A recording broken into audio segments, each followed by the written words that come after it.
آن وقت چیزی که گفتم همانطور رفتار میکنی. فهمو؟ فهمو خانم مجیده، خواطر نشوید.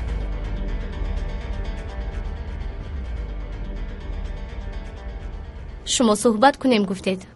من فکر کردم که اویدی چیچک صحبت میکنیم. البته اویدی چیچک صحبت میکنیم، اما مادامی که از تو بخبر اجازت گرفتم بگذار با تو یک خوبی کنم. تو رو کمی آرو دهم. در جواب بنکیوی که به خاطر چیچک کردی این کم است. حادثه کامیرا رو میدونم. از چیچک شبهه کردند. چنان خوب محافظت کرده که او رو جزا ندادند. اپاگی کرده. تشکر. تشکر. سلامت باشی. نوش جان. تشکر زیاد. صدت به نزد ما آید. خوب؟ تشکر باشم.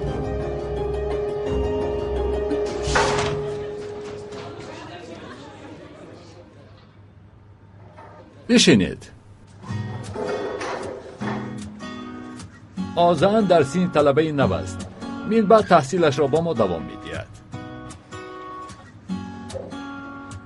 معلم بیاید در بری من شیند. نزدی من هم خالی است. اینجا بشیند. در کجای خواهی بشین؟ تشکر معلم.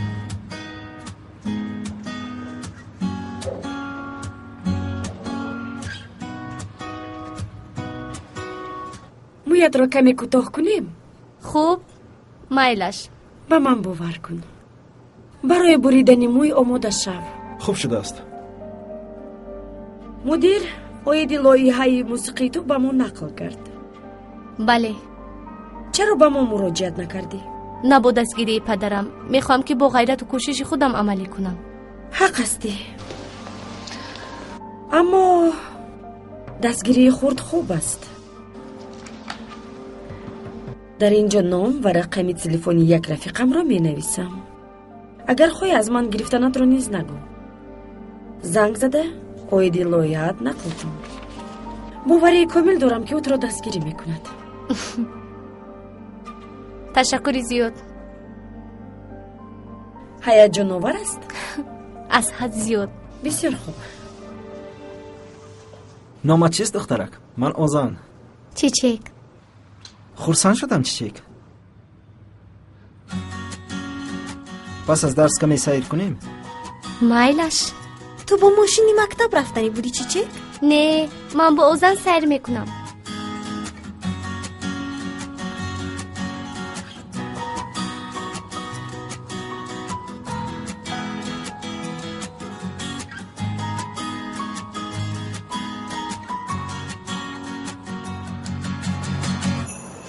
از تبسمت معلوم است که تندر رو به دست آورده ای.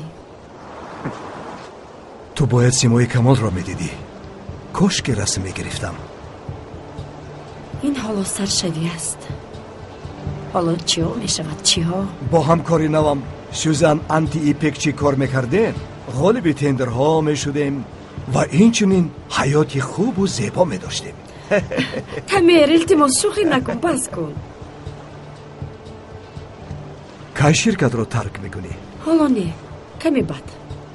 حالا تمامی معلومات های مشتریان رو به تو ارسال میکنم. با ما. تو باید با ما گویی. فهمو، با ما. بعدا من از کمال پورا جدا بشوم. در همه ساحه. انا آن روز رو برو شده. تمامی کارهای کردم رو با او میگویم. آن روز رو با هیجان انتظارم. با فکری تو مسئله عزیز بیهان با آخر رسیده است؟ از خبرها برمی آید که مدتی دراز در حبس می استد. لیکن همش پس از دادگاه عیان می شود. شخصی پرقوت است. برای برآمدن از دستش چیزی که آید می کند. سوزان میدونی در اصل کمال را چی عصبی می کند؟ چی عصبی می کند؟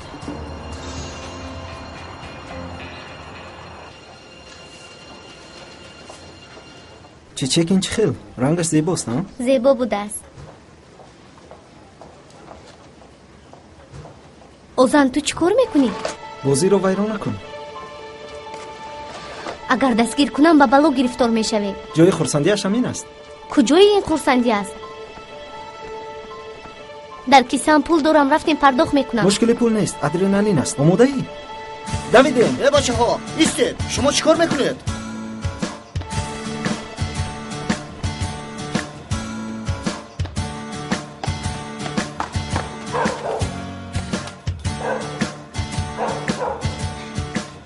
دیوانه ای.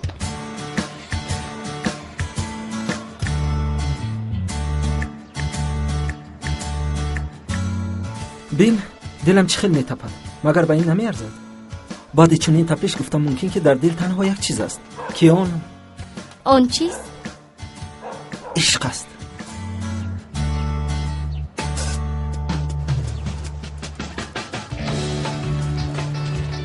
این برای تو بود، از من برایت هدیه.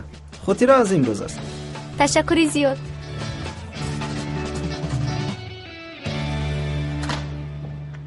کمال تینجی است؟ برای چی در تندر مغلوب شدی؟ در بین ما خائنی هست. چی؟ همین خیر.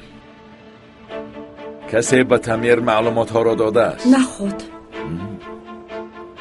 نمیدونم. نرخ‌های پیشنهاد کرده اما اینقدر به هم نزدیکن. که کرده باشد؟ چقدر جرأت کرده است؟ پیدا میکنم.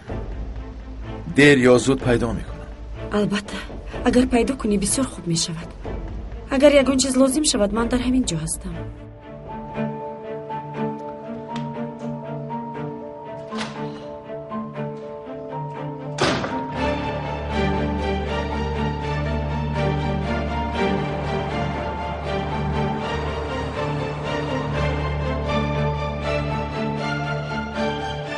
خیر؟ مویم چه خیل شده است؟ نزبیده است؟ بسیار زیبا شده است. همیشه خندان باش. تشکری زیاد. یعنی شنیده بودم که استانبول ویران میکند اما گمان نکرده بودم که تا این درجه. با استانبول چی علاقه دارد؟ خواستم که دیگرگونی کنم. آیا بی‌زیب شدم؟ هی اسرت، به این دشمن زیبایی اعتبار نده. بسیار زیبا شده ای. یعنی مویت زیبا شده است. زیبا بودی باز زیباتر شدی. تشکری با. کاش که همین تخته به تو مانند میشد. ولی از کجا؟ اصلا به من هم پسند آمد خواهر جان، مخصوصا انا همین یک ناراست. برای چی به من نگفتی؟ یک جویا میرفتیم. دفعه آینده یک جویا میرویم. با دختر من کاردار نشوید. مویش خوشرو شده است. همه چیز با او میزیبد.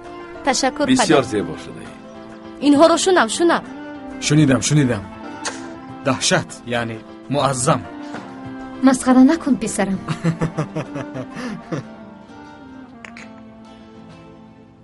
نیلگون امروز واخوری یکم رو عملی ساخت. خرسند بود. تو چی خبرها داری؟ نمیدونم. ما تخمه کشتیم. حاصل میدهد یا نه وقت نشون میدهد. آن چیز دخترم؟ باز در قفایش پنهان میکند. اینجا بیا.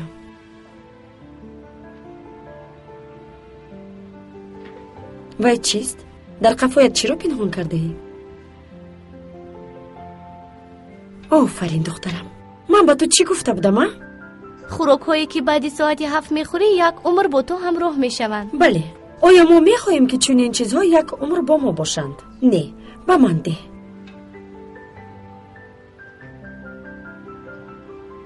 خیر خوش کردن میخواهی؟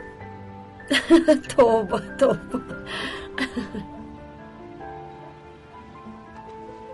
تینجی است؟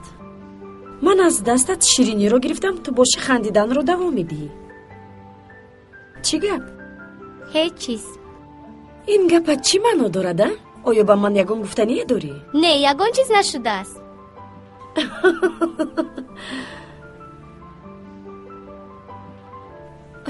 با فکرم دخترم عاشق شده است.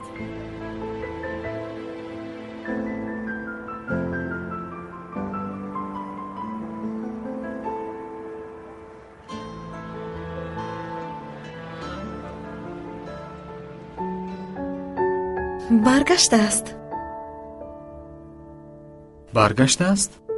من این رو رها کرده بودم تا که پرواز کند آزاد شود. چرا؟